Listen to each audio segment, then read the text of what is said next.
I want to talk about a big report from MLB insider Jon Morosi and what he had to say about the San Diego Padres for the rest of the season and what it means for you as Padres fans. What's going on, everybody? Christian Pedersen back with another episode of Padres Digest. Thank you very much for tuning into the show. Anything on this topic you want to drop a comment on, much appreciated as we go through the video. Anything else that you want to see a video on, drop a comment. And also, as always, if you could hit the subscribe button, it would be much appreciated. But if not, zero worries. Let's talk about this right here from Jon Morosi on the MLB Network. Yes, we are playing the Dodgers as of the next couple of days. So this is maybe looking beyond the Dodgers because for whatever reason right now the Dodgers seem to be our kryptonite. But the remaining strength of schedule for any Major League Baseball team, the San Diego Padres have the easiest remaining schedule, weakest remaining strength of schedule. Overall, however you want to read that, they are in the best position. That position currently, like I said, involves them having to play the Dodgers. So when I say that right now, as of this video, here's where we're at. I'm trying to avoid the pessimism of saying we're going to have the strength of, we're going to have the best possible remaining schedule with us being 4 down. I'd like to think that we can 2 out of 3 this one in one of those two directions, but somewhere we're going to be either up 2 games or we're going to be down 4 games. So somewhere in that range for the San Diego Padres on the NL West standings for the remainder of the season with that schedule. These are wild card standings as of us heading into this Dodgers series. You'll see the Giants are no longer on that list of teams in contention. Diamondbacks are there. Okay, cool. But Padres are in control right now. So even if all hell breaks loose and we end up dropping 3 more to the Dodgers, the season could still end today kind of vibes with the Padres making the playoffs, quote unquote. So going back to Morosi's point, we can talk about the who is on the list of teams the Padres still have to play. Padres got the Mariners. Padres got the Twins.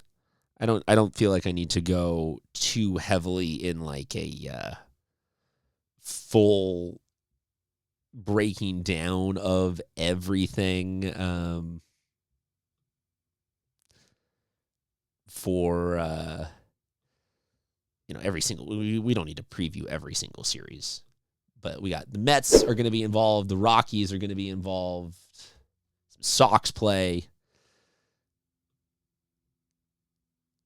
Diamondbacks, Brewers to close out the season. All in all, that's kind of boring list radio. But at the same time, it's kind of exciting list radio because it does bring me back to the ultimate thought process of the Padres there are some tests in there, and the Mets and the Brewers are good teams, and the Diamondbacks are still, quote unquote, in it. But it brings me back to this, that the Padres have some breathing room, maybe we want to call it, between now and the end of the season. So where are you guys at? Where this is maybe where this turns into less of a me video and more of an us interactive therapy session. But like, are we at the point where if we drop to the Dodgers, it doesn't matter how good this team rips off a run for the rest of the season, we're just going to always be suspicious of it? Or if we, lose to the, we do whatever with the Dodgers right now, but we have this strength of schedule. If this team can win the NL West outright, are you still worried?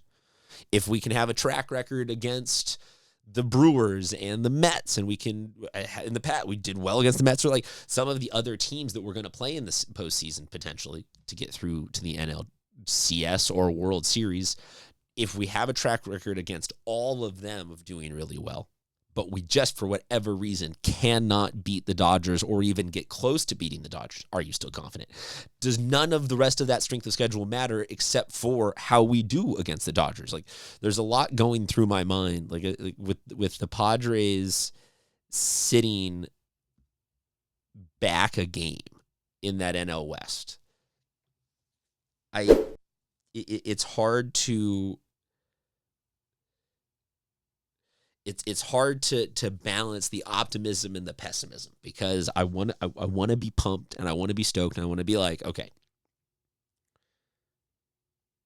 Padres are about to rip it, go on a run right now, going to come out on top of the NL West no matter what, be in, some home field advantage type of vibes going into the playoffs. But I get at the same time that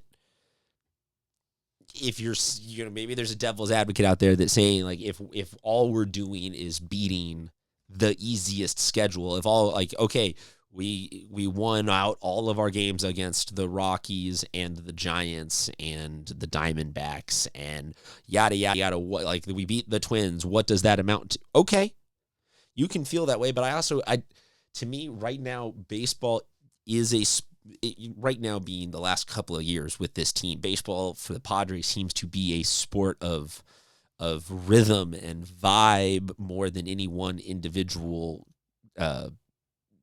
player. We have Fernando, we have Merrill, I have them as they're the intro video. We have these big stars, quote unquote, but we don't have a Kyle Schwarber. We don't have one guy out there bashing 45 home runs, being the true center point anchor of our offense. It's kind of when one guy eats, everybody eats kind of vibe from the way that this roster seems to be put together. So a part of me does kind of just like the fact that we can go back into August, into September, into early October with, we're going to call up some roster expansions. We're going to get a little bit of relief on the arms-wise for the bullpen so guys can stay healthy and ready for a playoff run.